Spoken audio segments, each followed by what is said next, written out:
এখানে আসার আগে আমি সম্পর্কের ভ্যালু বুঝতাম না। ঢাকায় বড় হয়েছে বাবাকে ছাড়া। আমার বাবা মা বলতে দুইজনই আমার মা। আসলে হয়েছে কি, পাশের ফ্ল্যাটে কে থাকে এটাই আমি জানি না। এত যান্ত্রিক জীবন, সেখানে হুট করে দাদির কথার কারণে আমি এখানে আসি। তারপর থেকে আমি বুঝতে পারি একটু একটু করে যে এই মানুষগুলো তো শুধু মানুষ না, এই মানুষগুলো আত্মার মানুষ। আমি ঝাল খাইতে পারি না। আমার খাওয়ার টেবিলে যখন ঝাল লাগে তখন প্রত্যেকটা মানুষ অস্থির হয়ে যায়। একজন পানি নিয়ে আসে, একজন বাতাস করে। আমি সাঁতার পারি না।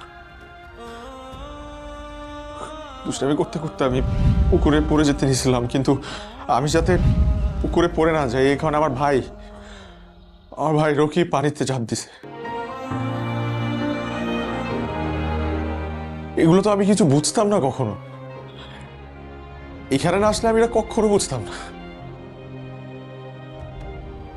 আমি শুধু বুঝতাম যে রক্তের সম্পর্ক আসলে কি। রক্তের সম্পর্ক জন্মগত ভাবে আসে।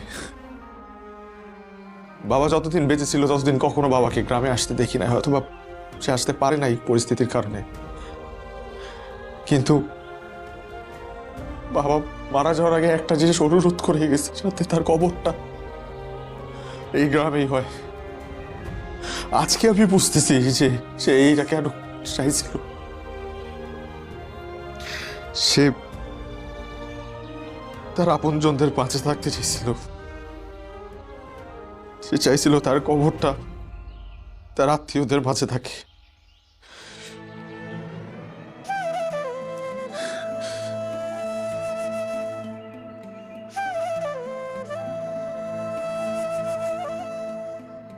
দাদি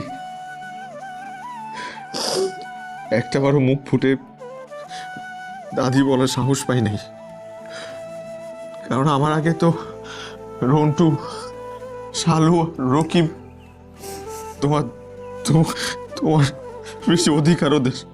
আমার অধিকার তো কম। আজকে প্রথম তোমাকে দাদি বলে ডাকলাম। আমার কোনো সম্পত্তি লাগবে না চাচি। যা আমি কিচ্ছু চাই না। আমি শুধু আপনাদের ভালোবাসা চাই। যদি বছরে একটা বার আসি,